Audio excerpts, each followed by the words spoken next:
Shalom, everybody. Rabbi Edelstein here with a very, very double underlined, triple underlined, last-minute edition of Rabbi Ian 3, brought to you as always by MEOR DC.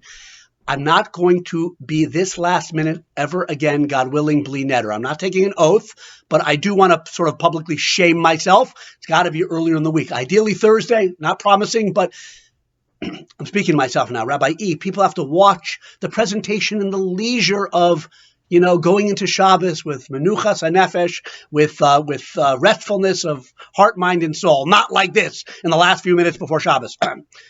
Okay, anyway, but I had to speak today to you rather than just, miss the opportunity because it's the first Torah portion. We had Simchas Torah just a few days ago. We ended the Torah reading, the communal Torah reading. We begin again with the beginning of the Torah, Parshas Bereishis, Genesis chapter 1. And what a Torah portion it is.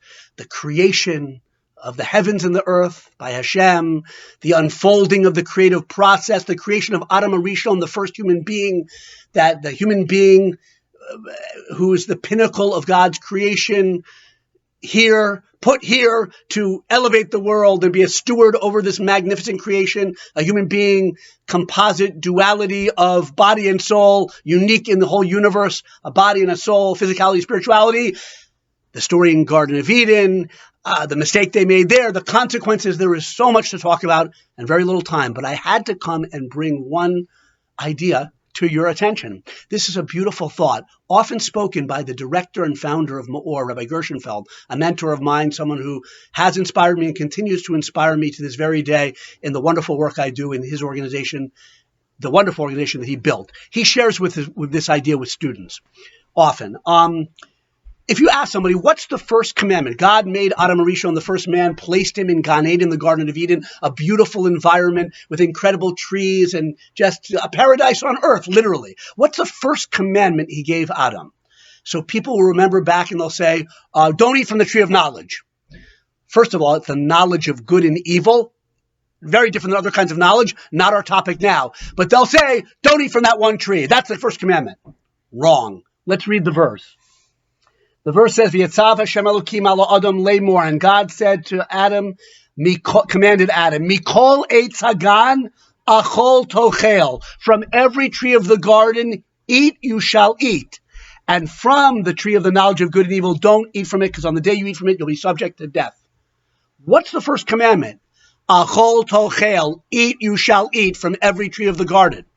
But wait, in the translation you might have seen, it might say, you may eat from the garden. But no, may is not a good translation. The translation is a direct commandment, as many of the early commentators learn. At the very least, the literal translation is, eat you shall eat. That's very different than hearing may eat. Why am I belaboring this? Why does Rabbi Gershenfeld bring this out? Because God created this world for us to enjoy the good things in this world that he so bountifully displays all around us. The first thing is not the prohibition not to eat. The first commandment, the broader commandment, the bigger injunction and directive is enjoy the good things of this world. Delight in the wonderful, tasty, wisdom-filled creations. But there's one tree in the garden that was not good for them to eat, even though they didn't understand why and they were tempted and they ate it anyway because people have free choice. But they shouldn't have eaten it. But the point is, the default is not don't enjoy. The default is enjoy this beautiful world. Of course, with guidance and limitations the Torah gives us so we don't ruin ourselves in the world.